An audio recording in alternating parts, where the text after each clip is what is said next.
কান্নাকাটি করে আবার জুলাই বিপ্লবীদেরকে ডেকে। জুলাইকে আজ বিভিন্ন জায়গায় অসম্মান করা হচ্ছে। এক শ্রেণীর কথা বারবার বলা হচ্ছে, মিডিয়ার এক শ্রেণীর মানুষ এবং বিশেষ করে আমাদের শিল্প সংস্কৃতি জগতের কিছু চিহ্নিত মুখ জুলাই সনদকে অপমান করে অশ্লীল বাক্যবাণে তারা জুলাইকে জর্জরিত করার চেষ্টা করছে। জুলাইয়ের গ্রাফিতির উপর অসম্মানজনক চরম অপমানজনক আচরণ করা হচ্ছে, আর বিএনপি জুলাই যোদ্ধাদেরকে ডেকে কান্নাকাটি করে।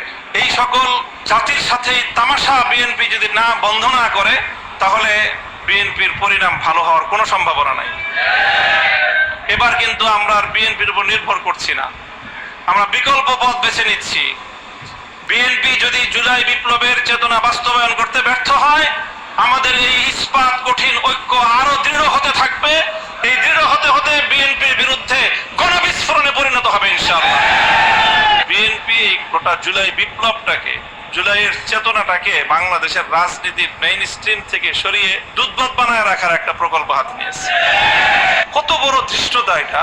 জুলাই বিপ্লবের সাথে কান্নাকাটি করে আবার জুলাই বিপ্লবীদেরকে ডেকে। এই জন্য আমাদের অতীতের অনেক আন্তরিক বিএনপিকে আমরা বলতে চাই যে এই জায়গাটায় যদি আপনারা নিজেদেরকে সংশোধন করতে ব্যর্থ হন, তাহলে আপনাদের সাথে আমাদের চূড়ান্ত একটা লড়াই হবে। আমাদের সাথে কোনো ক্যাচাল হয়ে যাবে আপনাদের। সেই লড়াই আমরা এক চুল পরিমাণ ছাড় দিতে পারবো না।